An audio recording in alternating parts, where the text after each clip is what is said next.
So it is time for our 11th strain block called The Third Rail.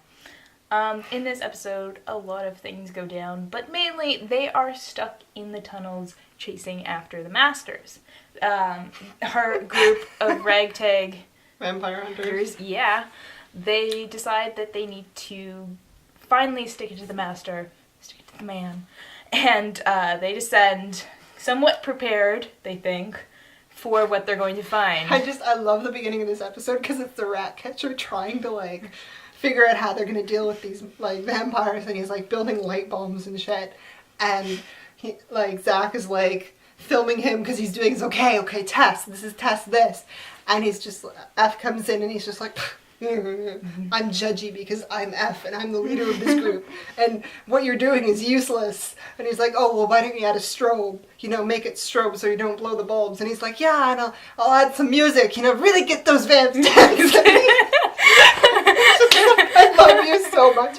And F just gives him this look. And Vasily's like, it was a joke. It was just what is wrong with you? Are you even a person?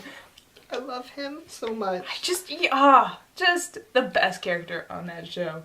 And so then, F is to Zach, stay in here, keep the doors locked, don't go outside, so everybody knows he's gonna go outside. Because Zach is left with Nora's mom, and that's fun. Nora's mom is going a little senile. She doesn't always know where she is. And if she doesn't have Nora around, she's just not... Lost. Yeah, she's lost. So we're sitting there, and we're both watching this separately, but we're both going, I know how this can go wrong. She's going to find that damn heart, and she's going to be like, what's this? Yeah! And then Zach's going to have to kill a vampire. And surprisingly, that didn't happen. No, instead Zach actually leaves the safety of the pawn shop to go and bring back cigarettes for her. And fun times!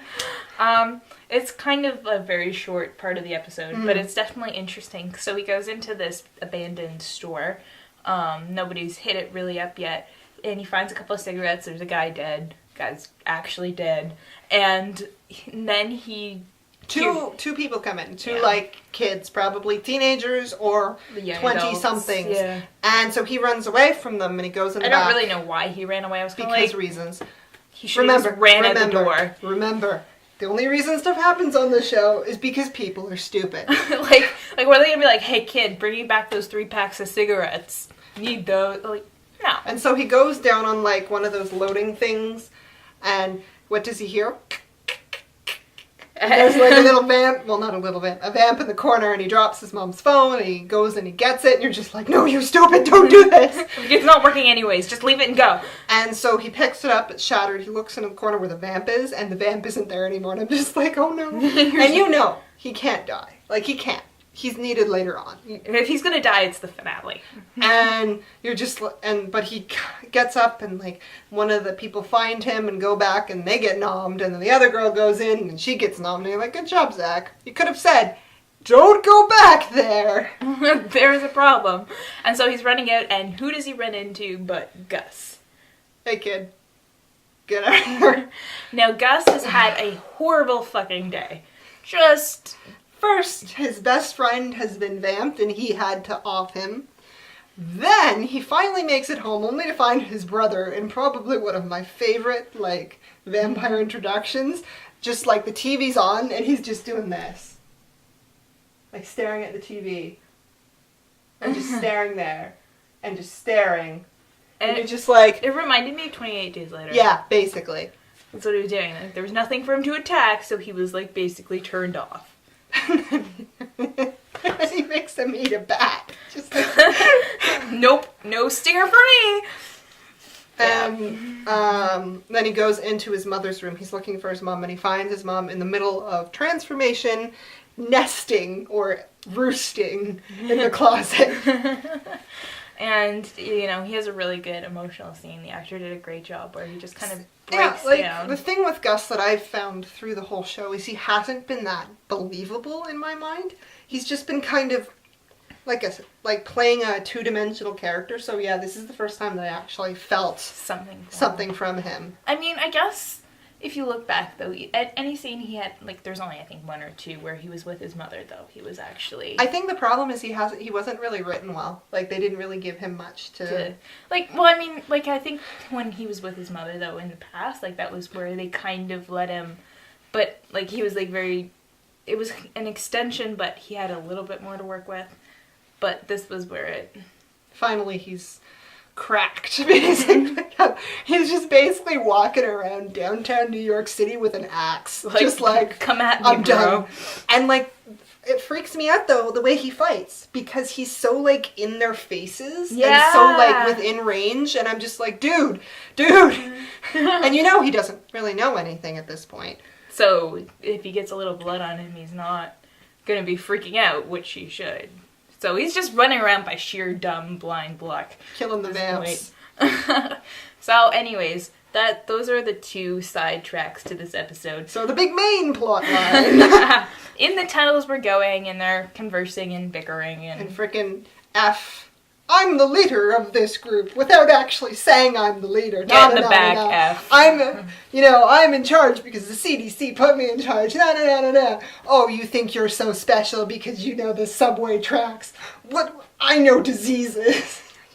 You just want to punch this guy in the face. Like, repeatedly. Dude, everybody in your little group has their uses and their strengths. Like Nora knows as much as he does. Yes, but he's F. And he's the hero. And I feel like F is like a little like broken in the fact that he's just like, no, I was your first person, Abe. Abe loved me. Meanwhile, Abe's just like to the rat catcher, you're everything I've ever wanted. Oh, you think we should just go in and like see what we can do by sheer blind luck? That's been my plan. They're like soulmates, and F's just like, love me, please. But he never does anything that deserves he just any. Complains and bitches and causes problems. At one point he's like, congratulations, your knowledge is useful. Congratulations on the vampire apocalypse, and you're just like, dude, you don't have to be the center of attention all the time. And I guess it makes sense because he's supposed to be controlling. Like that's the reason his marriage fell apart. But it's just like, you wonder how she lasted that long, basically. That's true. Oh, that bitch. Well, she's found herself a new man. Clearly. Anyways, there were a lot of jokes that I was making in my head that I don't want to repeat out loud. So, they're going through this tunnel, and the interesting thing was they start, as they're going in, finding these things on the ground, like cell phones, wallets, keys, like just things that people would have them at all times. And I find it really interesting because they are using tons of Holocaust imagery. That's what it reminded me of, was like when you see those pictures of just like shoes and then like jewelry and just like the Nazi hoarding kind of. And why do you think they do that? Part of me thinks because it's something that you can automatically draw emotion from. Like it's something that's kind of ingrained to you from like history and knowledge. So it's kind of like, you know what to feel when you see that. It's something that you can kind of unconsciously recognize. Yeah. But I mean, I feel like there should be some kind of deeper like ideological connections between the vamps and the Holocaust, if that's what they're gonna do. Well, it's also, I guess, kind of like one of the only real concrete representations of evil, maybe? Like, it's something like, there's that. Yeah. And, like, they have been playing up on, like, the Nazi thing with the Master, how, like, when the German Nazi vampire is having his freak out on Abe, the drunken freak out, and Abe's just like, he's like, I found a new master to follow. Because, like, Hitler, he's like, what do you think about the Third Reich? Oh, I think it's in its death throes. Well, there's a new one coming. And so it's kind of... But even then, like, they kind of, like, extend the comparison even to just, like, Argentina. Because she keeps having, the mother keeps having senile flashbacks to Argentina. And she's like, this is what happened. And, like, people just disappear and you don't know why. And you're never going to find out because that's just... like what's happening right now. So it also could be, this might just be a stupid pop culture thing, that this is something that basically anyone in North America is going to recognize. Like the World War II is something that you know from school. Like, not that it is more important, it's just more ingrained into, like, the cultural subconscious. Like, you recognize that imagery. Like, you say Nazi, there's, like, all that stuff tied to it that you automatically think of. But when you say Argentina, if you don't really know much about world history, you're less likely to be like, oh yes, this happened. Yeah. So it could just be, like, an easy grab.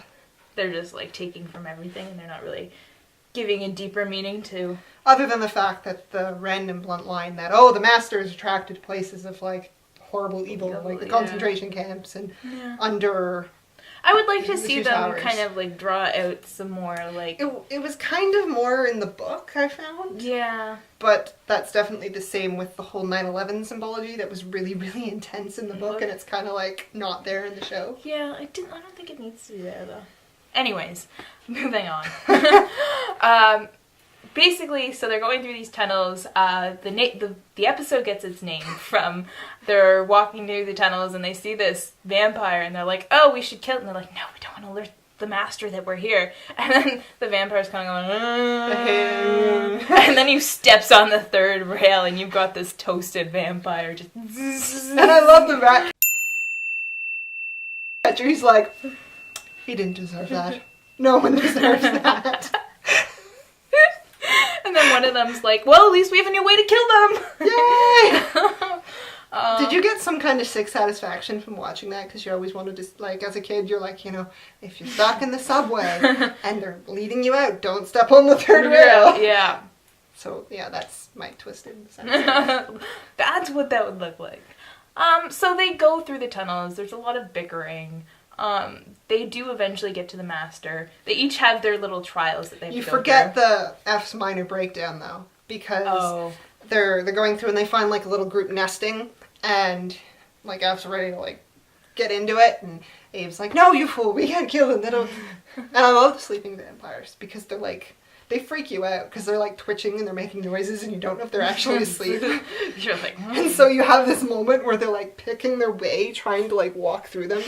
And F sees someone who looks like Nora, Kelly off in the corner, and he goes running over, Kelly, and you're just like, you're an idiot.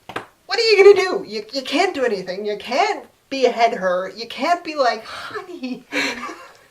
Like, if she's there, she's there, but let's not make a scene about this, okay? And so then we get to a dead end, and everybody's like, oh, and freaking Satrakan is just like, we've probably been trapped. And I'm just like, you didn't think about this before? You didn't think this was an option? Why? God. People. And so, like, the vampires are coming and they find this little tunnel. And this is the best part of the episode. Because it's amazing. Because it's, like, claustrophobic. We gotta get through this tiny little tunnel, and everybody's going through, and everybody basically has their problem. F, he gets through easy, but his, like, trial's on the other side. Satrakan's old, and frickin' Ratcatcher is, like, too bulky, and so he's trying to get through this tunnel. And there's a vampire behind him. And it cuts to shots of the Ratcatcher, and it cuts to shots of the vampire. And the vampire is nightmare fuel. Oh my god. Just like crawling through this tunnel, like not a problem. It was born for this shit. Just ugh. Yeah. Ugh. And so friggin' F gets through, and what does he hear? F, help me! I'm cold. And F, oh, I'm the leader. I'm so smart. Nothing can get past me. Kelly! And freaking Satrakan's screaming after him. Like, what are you doing? Don't listen. This is clearly a trap. This is never not a trap. Really. And then he goes into this room and there's just all these vampires, like, being vampire-like, you know, like, around. And then you hear, like, the flapping of the master's robes, and you're just like, this guy knows how to make an entrance. Do you think he has fun? Like, it's just like, I'm gonna terrify another person today. Yes, this is my moment. I live for this. Well, it's funny, too, because you never see a shot of him before he goes, Yeah. across the screen, and then Across across the screen, and then just rise. Like with the hand thing too. Like he's so like he's blooming. It's so comical. Like It's just... almost ruins the tension. And he's just like, I'm a drinker of men, and I'm just like, kill him. The show will be a million times better. Just do it. The actor who plays F, I love you, but I hate your character. Die. And so he's like being all like, I'm gonna eat your face to F, and then of course the Traken comes in and like shoots him, and then the rat catcher comes in and sets off his strobe bomb. Which works like a charm. Except, you know, the master's like too cool for school and escapes while the other vamps just burn. Abe has a freak out, destroys his coffin that he made. Sort of. Which symbolizes a lot of stuff, and if you know Dracula, that means that he can't sleep anymore, but this isn't Dracula, this is the strain. He'll probably find a refrigerator somewhere and crawl in. Can you imagine? I am death! Well, in the book I'm reading right now, the vampire doesn't have a coffin, so he has to like stay in like a storage like locker. Well, I was thinking about that. How scarred would you be if there was a vampire nesting in a bookcase, and you're like, I'm just gonna read my... Can you imagine? I would just be like, not today. And I'm sorry I disturbed you. And so, of course, Abe is like really pissed off, and he's like, we have to go kill him, this is the closest I've been in like decades. And everybody's like, whoa dude, calm down, this is like now become even more of a suicide mission. And he's like, no, this way, and they're like, where are you going? And he's like, I know these things. And they're like, oh, okay old man, we're going this way. And the episode ends with basically them like trying to pull Abe back as they look into like this room that's just full of nesting vampires, and it's just like, oh, damn. Yeah, you go in there, you're never coming out. So it was a good episode. It was a good episode. I enjoyed it. I miss the German Nazi vampire. I know. But he'll be back. He will be back. We have two more episodes left of this season. One more episode we have to film tonight. Yay! And yeah. So is that everything we need to talk about? I believe that is everything we need to talk about of this episode. So we will see you later. Bye, guys.